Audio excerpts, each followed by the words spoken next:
वृंदा, मुझे तुमसे कुछ बात करनी है। हाँ, बोलिए क्या बात करनी है आपको? देखो वृंदा, जो मैं तुमसे कहने वाला हूँ वो तुम्हारी और मेरी ज़िंदगी बदल कर रख देगा। लेकिन मेरे पास अब और कोई रास्ता नहीं है, मुझे आगे का भी देखना है। अरे, आप भी ना क्या पहेलियाँ बुझा रहे हैं? जो भी है साफ साफ कहते क्यों नहीं है?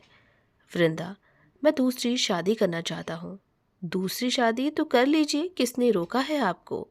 वृंदा ने हंसते हुए कहा, आप भी ना जब देखो ये दूसरी शादी का मजाक करते रहते हैं। बार बार आपका इस तरह मजाक करना मुझे बिल्कुल भी अच्छा नहीं लगता है। वृंदा, मैं आज कोई मजाक नहीं कर रहा हूँ, मैं सही कह रहा हूँ। देखो वृंदा, मैं तुम्हें कैसे समझाऊं, मुझे अपना वंश आगे बढ़ाने के लिए मुझे दूसरी शादी करनी ही होगी। प्रताप की बातें सुन वृंदा खामोश चुपचाप खड़ी बस प्रताप की बातें सुन रही थी। वृंदा हैरान परेशान, अपने कानों पर उसे यकीन ही नहीं हो रहा था कि उसका पति ऐसा बोल रहा है। वृंदा, बोलो कुछ। वृंदा को कोई लगा जैसा ये कोई सपना है, लेकिन प्रताप ने जैसे ही वृंदा को झकझोरा तो वो खुद को संभालते हुए बोली, क्या सच में आप दूसरी शादी करना चाहते हैं?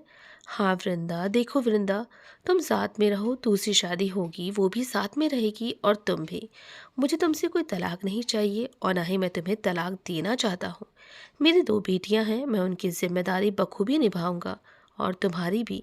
लेकिन समाज का तो तुम जानती हो, बेटे से ही सर ऊंचा होता है और पिता के मरने के बाद आग बेटा ही देता है और वंश भी बढ़ाता है।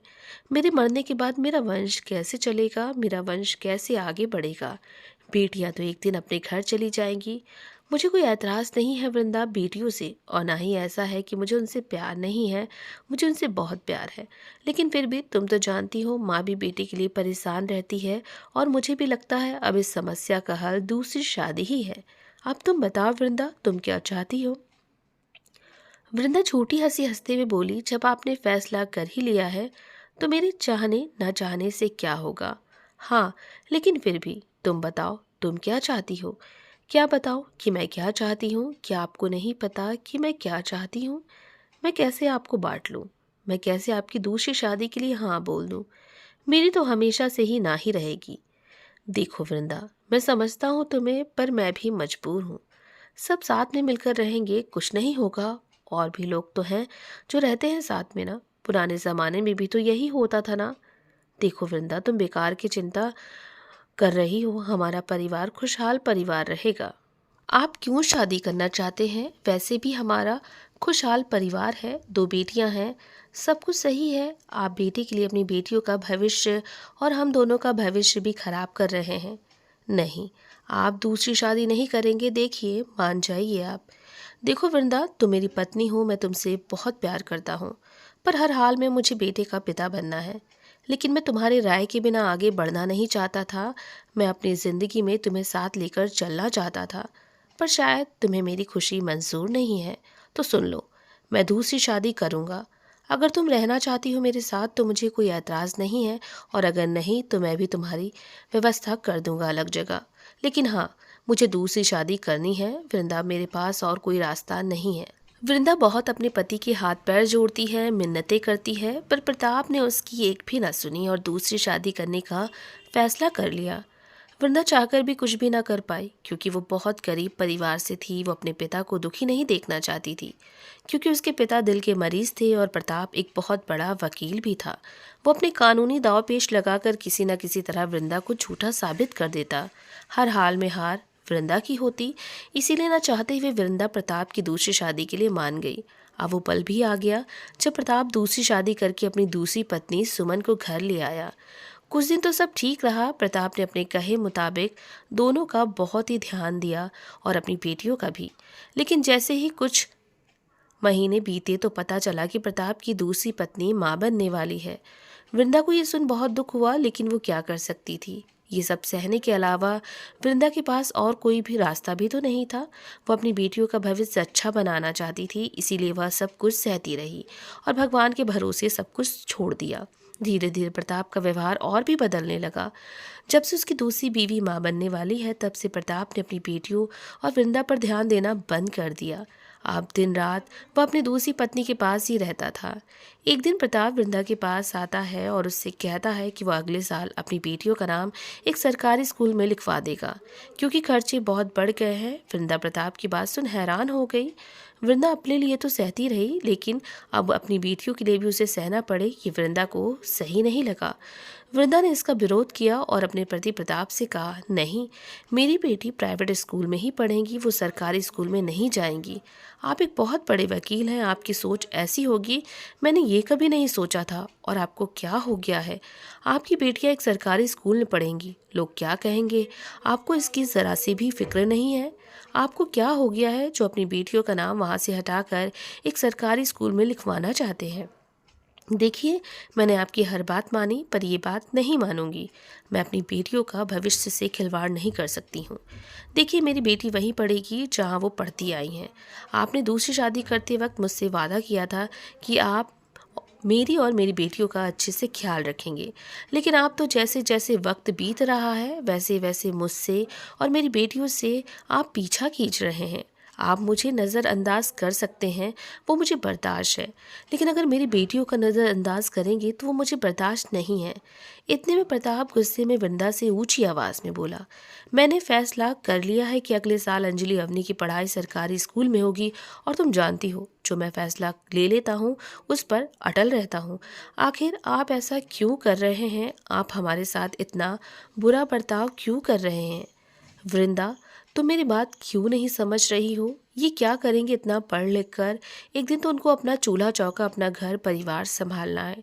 एक दिन वो इस घर से चली जाएंगी, वैसे भी उनकी शादियों में दहेज तो मुझे देना पड़ेगा। मैं उन्हें सरकारी स्कूल में डाल देता हूँ और जो पैसा बचा है वो उनकी शादी के लिए हो जाएगा। और वैसे भी एक दिन वो अपने घर चली जाएंगी, हमारा सब कुछ लेकर। हमारे क्या काम आएंगी? उन्हें तो एक दिन अपने घर देखना है, कौन सा वो यहाँ रहेंगे। इसीलिए मैं जो कह रहा हूँ वो सुनो। कुछ महीनों बाद मेरा बेटा इस दुनिया में आ जाएगा। मुझे उसके भविष्य के बारे में सोचना है, उसके लिए आगे क्या करना है, उसको क्या बनाना है, इन सब के बारे में मुझे ज़्यादा सोचना है। मैंने फैसला कर लिया है, कहकर प्रताप वहाँ से चला जाता है। वृंदा ये सब सुन हैरान हो जाती है। उसे कुछ भी समझ में नहीं आता है कि वो क्या करे, लेकिन कुछ तो करना होगा, कोई तो फैसला लेना होगा, क्योंकि प्रताप का बर्ताव धीरे धीरे बहुत ही ज़्यादा बदलता जा रहा है।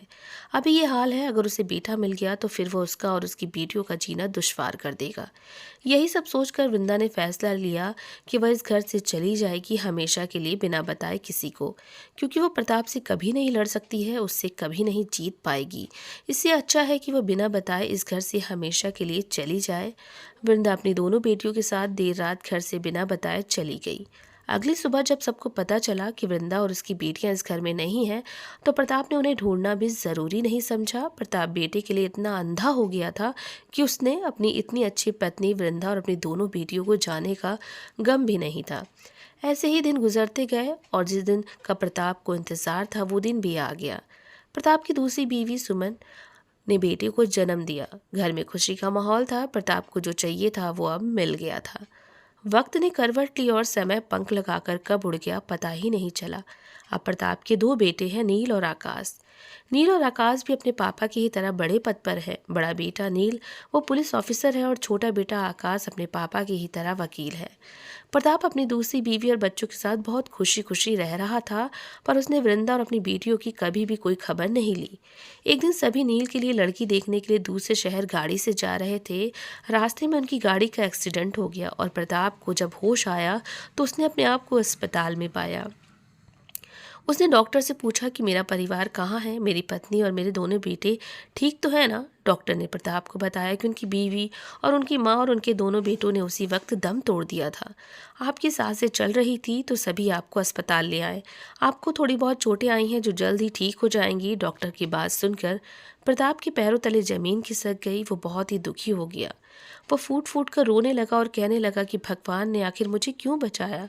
मुझे भी उसी वक्त अपने पास बुला लेता। आखिर मेरा कसूर क्या था जो मुझे इतनी बड़ी उन्होंने सजा दी है? एक पल में मेरा हंसता खेलता परिवार सब कुछ बिखर गया।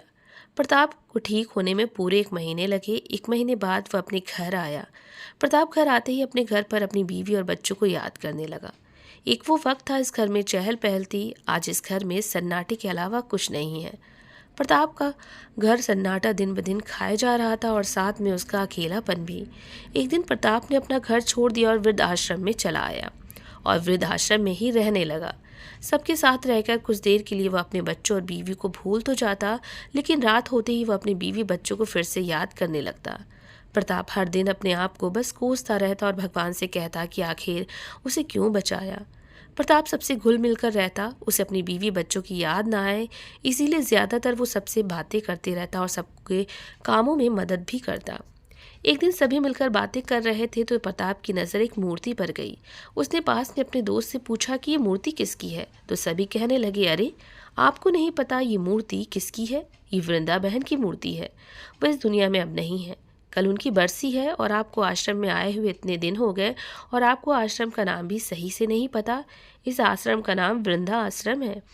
उनकी 2 बेटियां हैं। बड़ी बेटी अंजलि सामाजिक कार्यकर्ता है और दूसरी बेटी अवनी वकील है। पहले तो प्रताप ने सोचा कि शायद कि वो ये वृंदा और उनकी बेटियां नहीं है जो वो सोच रहा है, लेकिन जब उसने पास में लगी वृंदा की तस्वीर को देखा तो वो चौंक गया। उसके पैरों तले ज़मीन खिसक गई। प्रताप को बहुत बड़ा झटका लगा। उसने कभी भी सोचा नहीं था कि ज़िंदगी उसे इस मोड़ पर ले आएगी। अब उसे समझ में आ गया था कि भगवान ने उसे क्यों बचाया था। शायद उसके पापों की यही सज़ा थी। उसने वृंदा और अपनी बेटियों की कभी कोई खबर नहीं ली। वो अपने परिवार में इतना मग्न था कि वो अपने बच्चों को भी भूल चुका था। लेकिन भगवान के घर न्याय होता है और भगवान ने न्याय कर दिया। जिसे वो कभी बोझ समझता था, आज वो उसी की छाँव में है। वो बेटा बेटा करता रहा और आज उसके पास कुछ भी नहीं बचा। भगवान ने उसकी सोच पूरी उलट पुलट कर रख दी। लेकिन अब प्रताप अपनी बेटियों से मिलना चाहता था, उन्हें अपने गले से लगाना चाहता था और उनसे माफ़ी मांगना चाहता था। वृंदा से तो वो माफ़ी नहीं मांग पाया, लेकिन वह अपनी बेटियों से माफ़ी मांगना चाहता था। अपना दिल का बोझ हल्का करना चाहता था, उन्हें फिर से अपनाना चाहता था। अगले दिन आश्रम में बहुत चहल पहल थी। सभी अपने कामों में लगे हुए थे। तभी एक गाड़ी आई और उसमें से 2 लड़कियां उतरी। प्रताप उन दोनों लड़कियों को देखकर समझ गया था कि वो दोनों लड़कियां उसकी बेटियां हैं। उसका सर गर्व से ऊंचा हो गया था। उसे अपने आप पर बहुत गर्व हो रहा था। प्रताप बहुत ही खुश था। बरसी का कार्यक्रम शुरू हुआ। सभी ने वृंदा की मूर्ति के आगे फूल चढ़ाकर उन्हें श्रद्धांजलि दी। प्रताप ने भी अपनी बीवी वृंदा को फूल चढ़ाकर श्रद्धांजलि दी। उसके बाद उनकी बड़ी बेटी ने अपने आश्रम के लोगों से कहा कि मेरी माँ ने अपने जीवन में बहुत ही संघर्ष किया। मेरे पिता बचपन में ही गुजर चुके थे। मेरी माँ ने घरों में काम करके और रातों में जागकर सिलाई करके हमें पढ़ाया लिखाया, हमें इस काबिल बनाया।